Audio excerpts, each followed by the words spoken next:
اللهم صل على سيدنا ونبينا مولانا محمد وعلى آل سيدنا ونبينا مولانا محمد وبارك وسلم.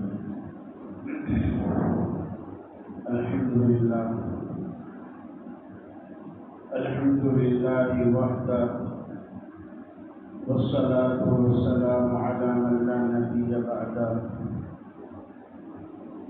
أما بعد فأعوذ بالله من الشيطان الرجيم.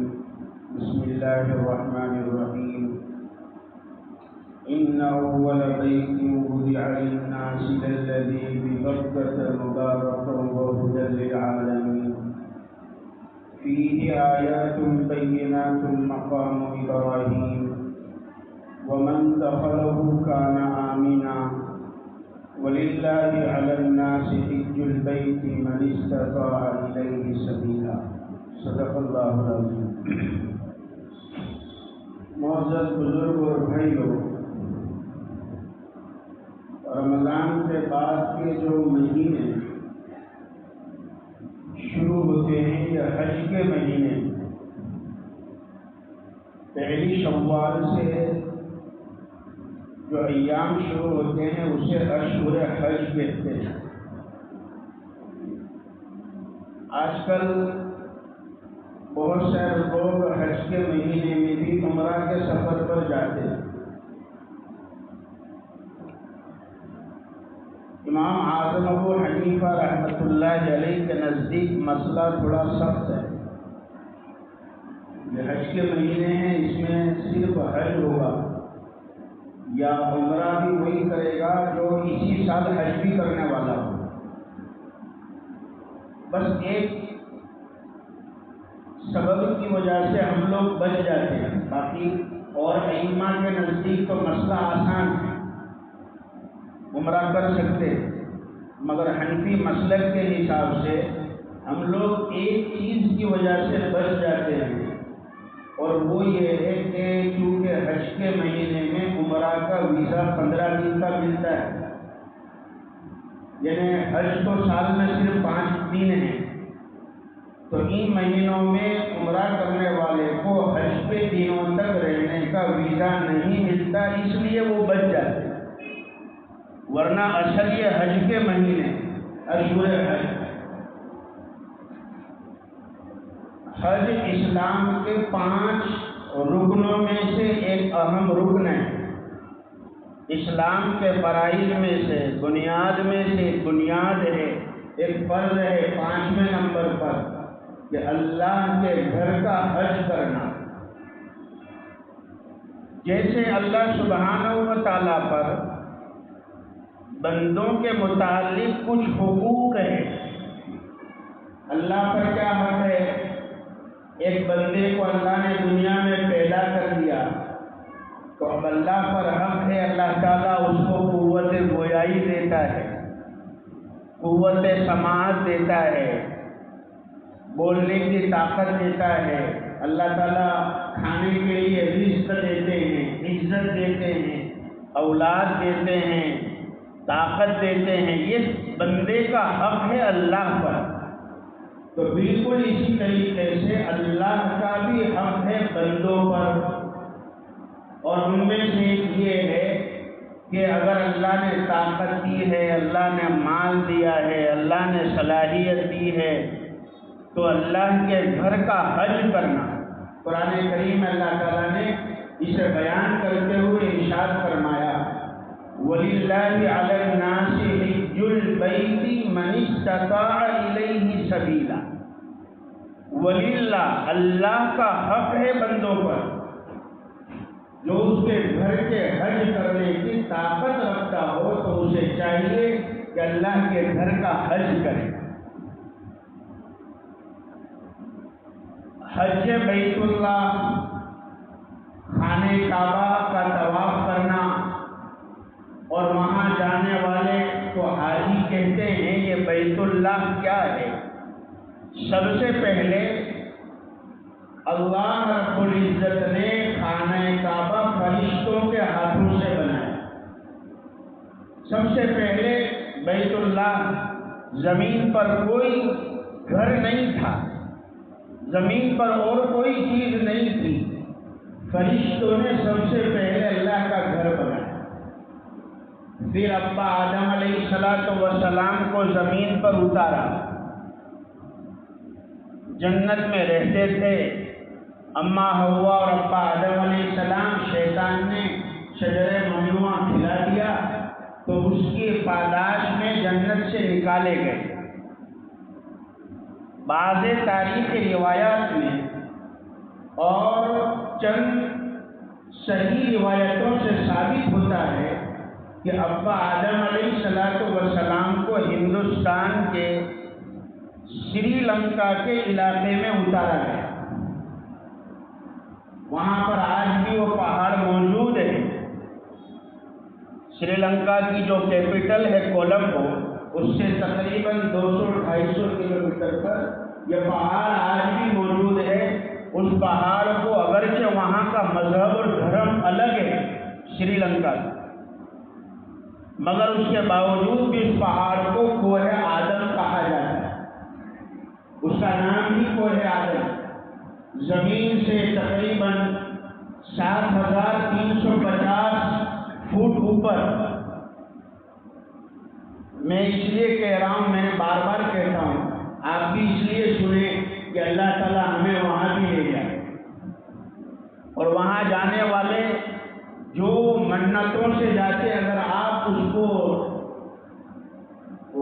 گوگل پہ یا اس پر دیکھ لے تو اندازہ ہوگا کہ کتنی مشقت اٹھاتے۔ حاجی کے لیے تو کوئی مشقت نہیں، حاجی تو بڑی آرام سے اور آسانی سے اللہ کے گھر کا حج کرتا ہے، طواف کرتا ہے۔ 7,500 فٹ اوپر، اور وہ بھی تقریباً 60,000 سے زیادہ اسٹیپس دادر چڑھ کر پیدل جاتے، تقریباً 4-5 گھنٹے اگر مسلسل چڑھے تب جا کر اوپر پہنچے۔ وہاں کوہ آدم پر حضرت ابا آدم علیہ السلام کے پیر کا اور پنجے کا نشان ہے۔ آدم پیٹ جسے کہتے ہیں، انگلش کے اندر ایڈم پیٹ کہتے ہیں، اور وہ باقاعدہ ایک اتنا بڑا پنجہ ہے، تقریباً 5 سے 6 فٹ لمبا اور 2 یا 3 فٹ چوڑا، کہ اگر اس سے حساب لگاوے کہ اگر کوئی آدمی کا پنجہ اتنا ہو تو اس کا قد کتنا ہوگا، تقریباً 40 فٹ لمبا آدمی ہو تو اس کا پنجہ ایسا ہو سکتا ہے۔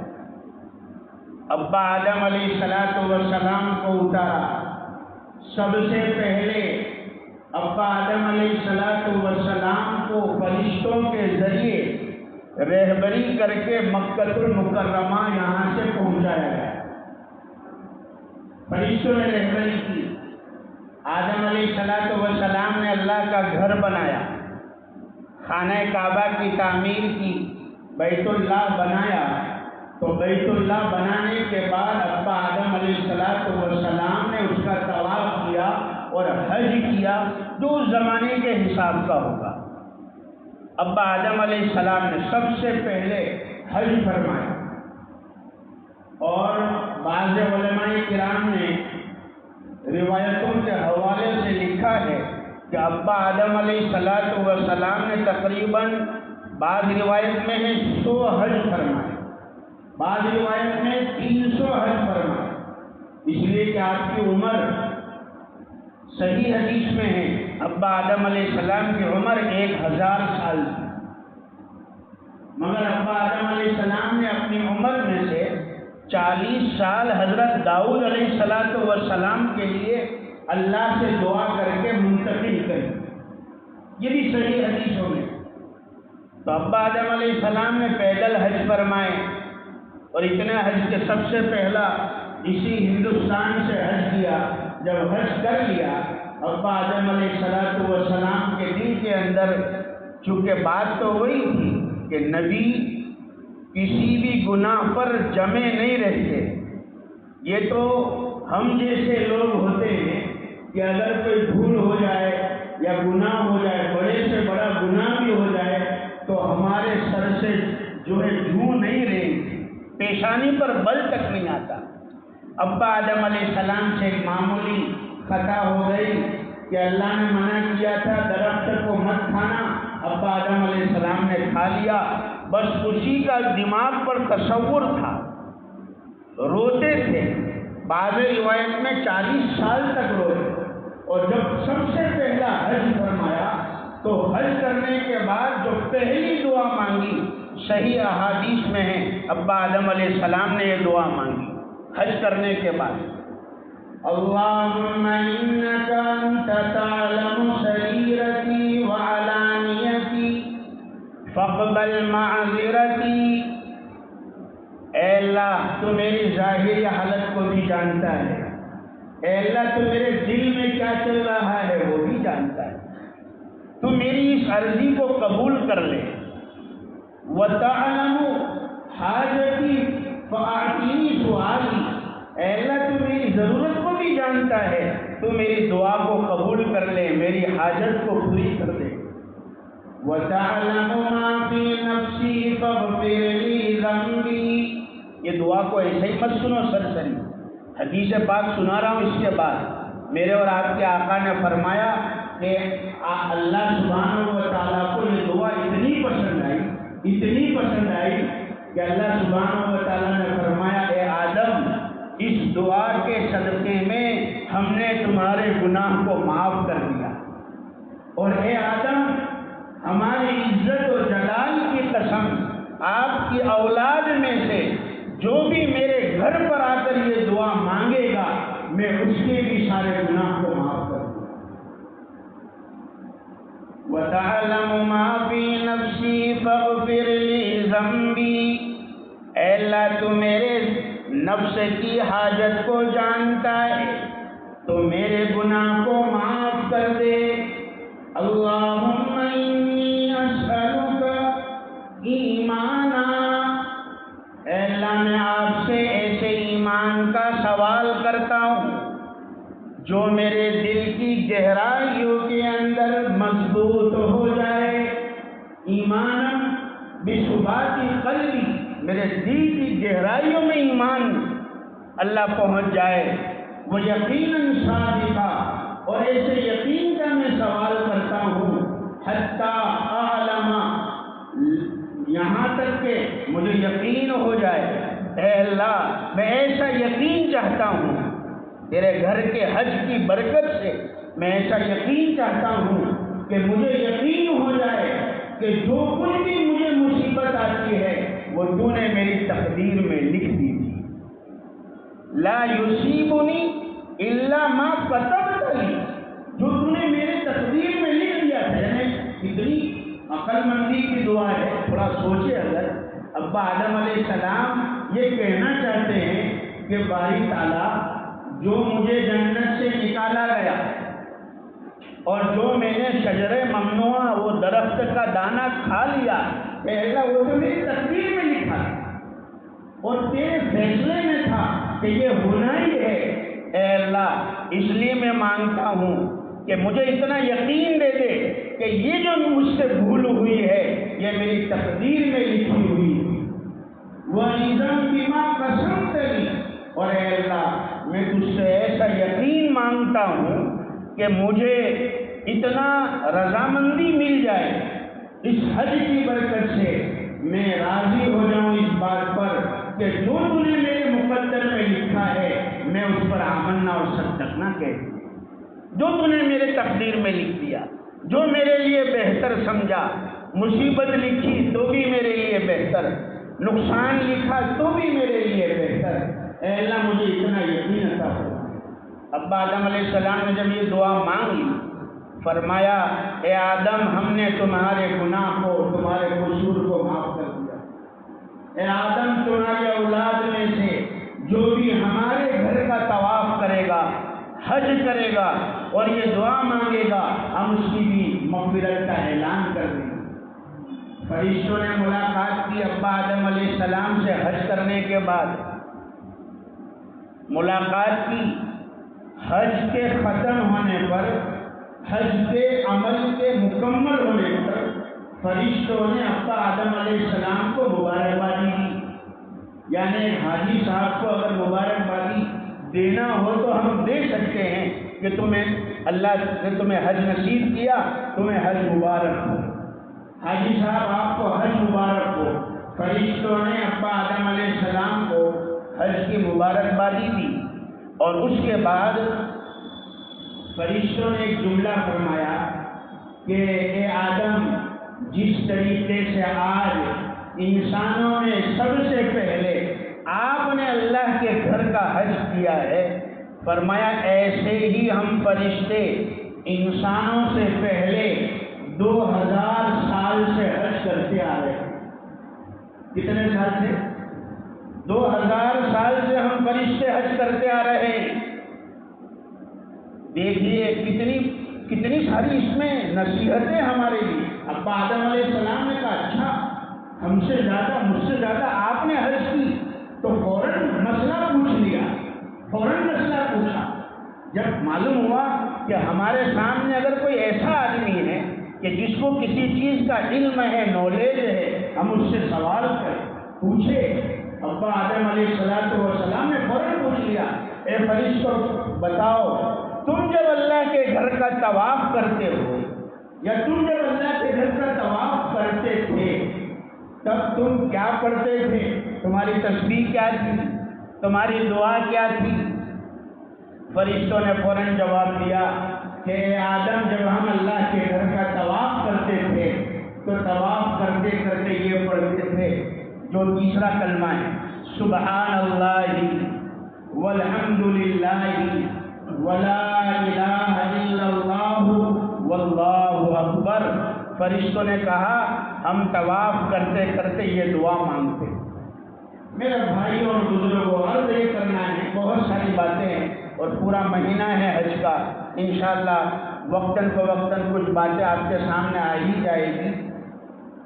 حضرت آدم علیہ السلام سے پہلے فرشتوں نے خانہ کعبہ بنایا، یہ اس حدیث سے ثابت ہوا۔ پھر آدم علیہ السلام نے بنایا، اور آدم علیہ السلام کے بعد طوفان نوح میں خانہ کعبہ کے اثرات چھپ گئے تھے، بنیادیں چھپ گئی تھی، مستور ہو گئی تھی۔ تو پھر اللہ سبحانہ و تعالیٰ نے اپنے اولو العزم پیغمبر حضرت خلیل اللہ ابراہیم علیہ السلام کو حکم دیا کہ اے ابراہیم، ہمارے گھر کی بنیاد کو بلند کیا جائے، ہمارے گھر کو بناؤ، ہمارے گھر کو تعمیر کرو۔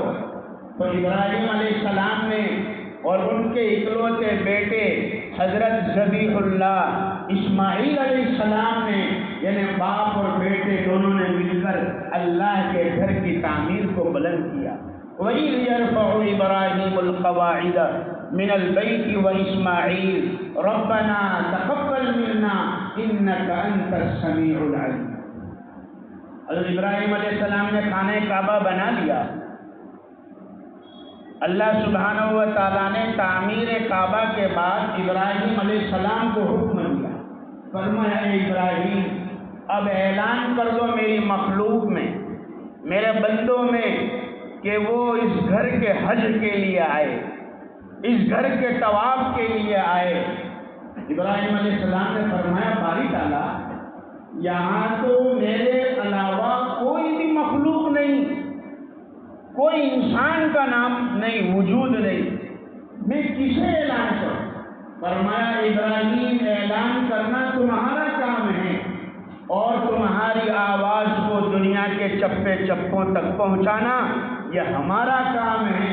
چنانچہ ابراہیم علیہ السلام کھڑے ہو گئے ایک بلند پہاڑی پر، اور وہاں جا کر اعلان کیا۔ قرآن کریم نے فرمایا اے ابراہیم اعلان کرو، وَأَذِّن فِي النَّاسِ بِالْحَجِّ يَأْتُوكَ رِجَالًا وَعَلَىٰ كُلِّ ضَامِرٍ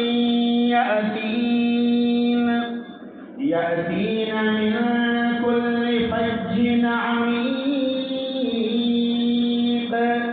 اے ابراہیم اعلان کر دو، لوگوں میں اعلان کر دو کہ اللہ کے گھر کا حج کرنے آؤ۔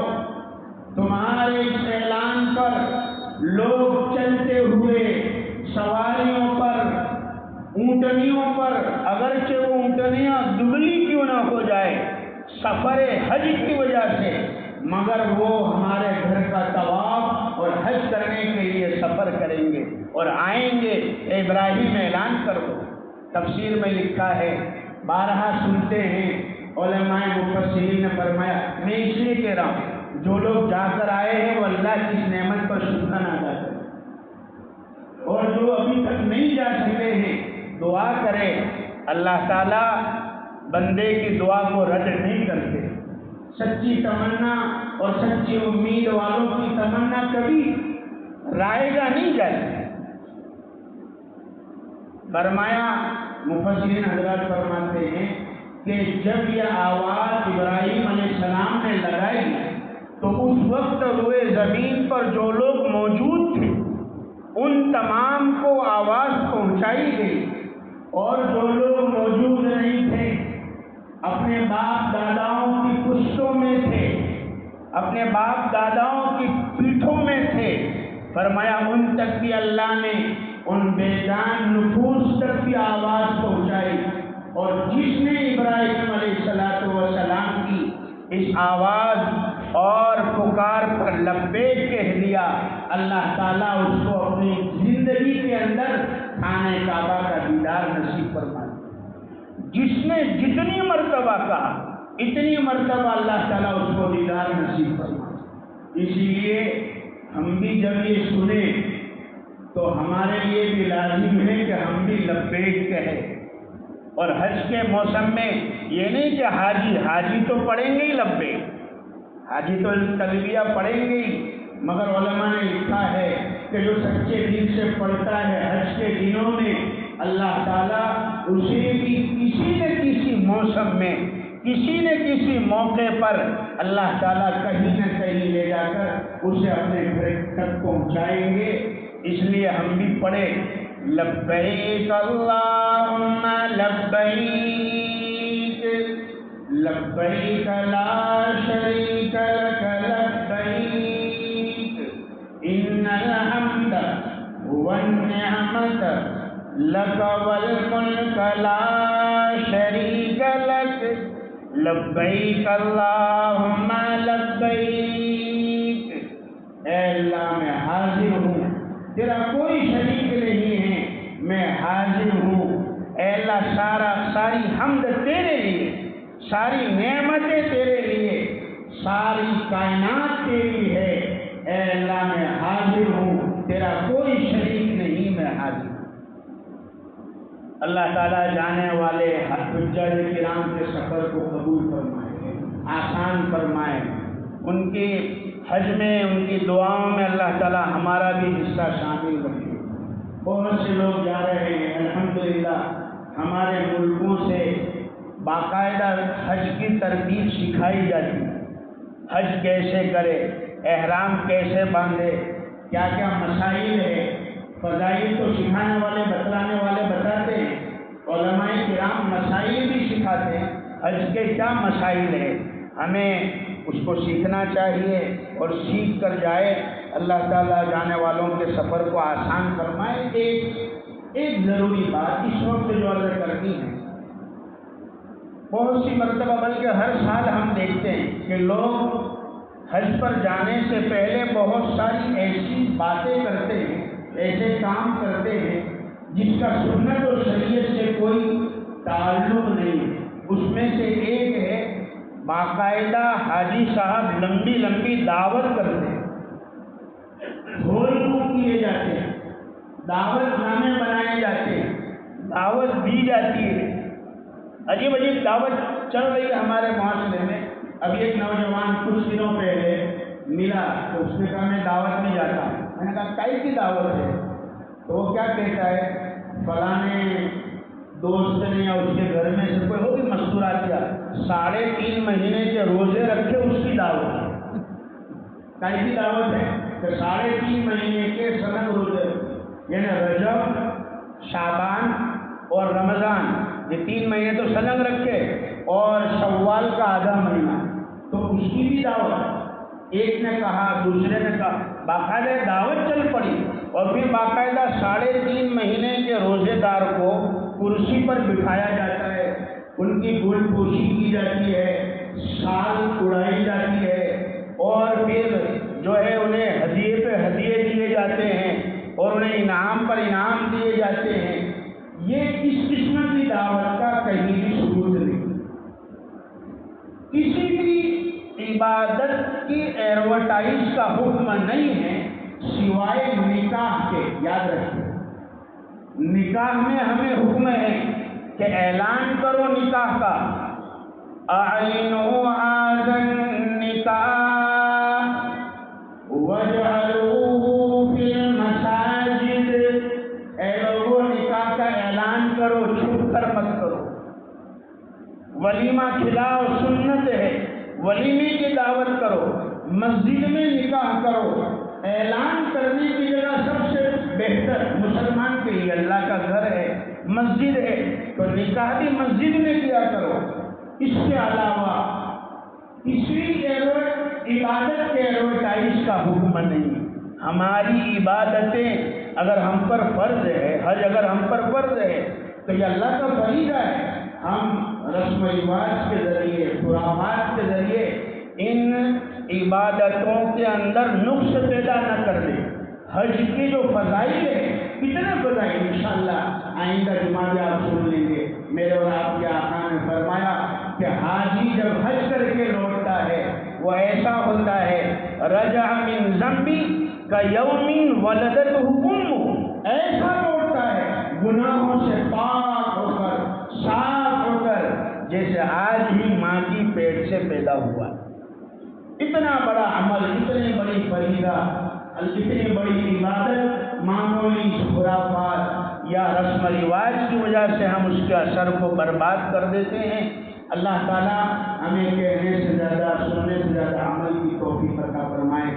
ایک ضروری اعلان، آج ہماری مسجد میں دارالعلوم کا کرالا، یہ بدایوں ضلع میں مراد آباد سے قریب، گزشتہ رمضان سے پہلے ہم جا کر بھی آئے ہیں، تو وہاں سے سفیر آئے ہیں چندے کے سلسلے میں۔ زکوٰۃ صدقہ للہ سے ضرور تعاون فرمائیں، تعمیری کام ان کا جاری ہے، دعا بھی فرمائیں۔ اللہ تعالیٰ پورے اس ادارے کو اطراف میں بہت سارے گاؤں ہیں مگر وہاں مسجدیں نہیں ہیں، وہاں کا یہ مرکز ہے، دعا فرما اللہ تعالیٰ اسے قبول فرمائیں اور ان کے کام کو اللہ تعالیٰ اس میں برکت عطا فرمائیں۔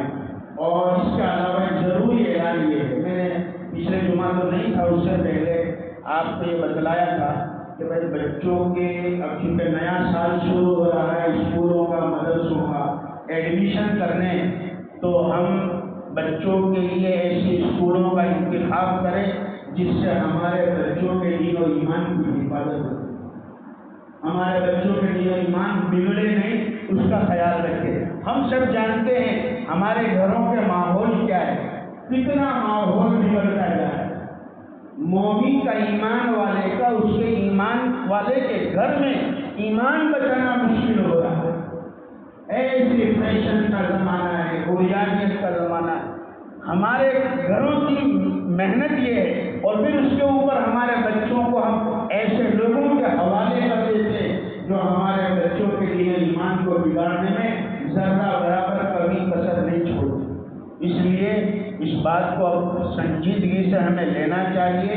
اللہ تعالیٰ ہمارے بچوں کے لیے ایمان کی حفاظت فرمائے۔ اور اسی کے ساتھ ساتھ ایک اعلان ہے، میرے شیخ جن سے میں نے رمضان کے مہینے میں ترکی انگلینڈ سے واپسی میں حضرت مولانا الیاس صاحب گھومن دامت برکاتہم، جن سے میں نے بیعت کی، حضرت نے بہت بہترین سلسلہ شروع کیا ہے، 4 سالہ لڑکیوں کے لیے عالمہ بنانے کا کورس، 4 سالہ کورس لڑکیوں کے لیے۔ اس میں کوئی قید نہیں عمر کی، عورتیں بھی عالمہ بن سکتی ہے، اپنے گھروں میں رہ کر، کہیں جانا نہیں ہے، کہیں ایگزام نہیں دینا، اپنے گھر میں بیٹھ کر، گھر کی 4 دیواری کے اندر رہ کر 4 سال میں اتنا بہترین عالمہ کورس ہے۔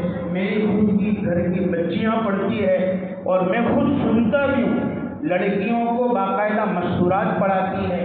آپ حضرات سے گزارش ہے اپنی بچیوں کو ہمارے اس علاقے محلے میں ایسی کچھ بچیاں نمونے پیدا ہو جائے جس سے ہماری آنے والی نسلوں کے لیے جو اللہ تعالیٰ کام کو چلائے، تو اس کے لیے کوشش کرے بھائی جتنا ہو سکے گھر میں کام کاج کے ساتھ ساتھ 4 سالہ یا عالمہ کورس ہے، لڑکوں کے لیے بھی ہے اور لڑکیوں کے لیے بھی۔ ابھی اس لیے کہہ رہا ہوں کہ تعلیم کا سال شروع ہو چکا ہے، تھوڑی سی غفلت کرنے کے دیر ہو جائے گی پورا سال بگڑ جائے گا۔ اس لیے میں کوشش کریں آپ رابطے کریں ہم سے، ہم آپ کے بچیوں کو ایڈمیشن دلائیں گے۔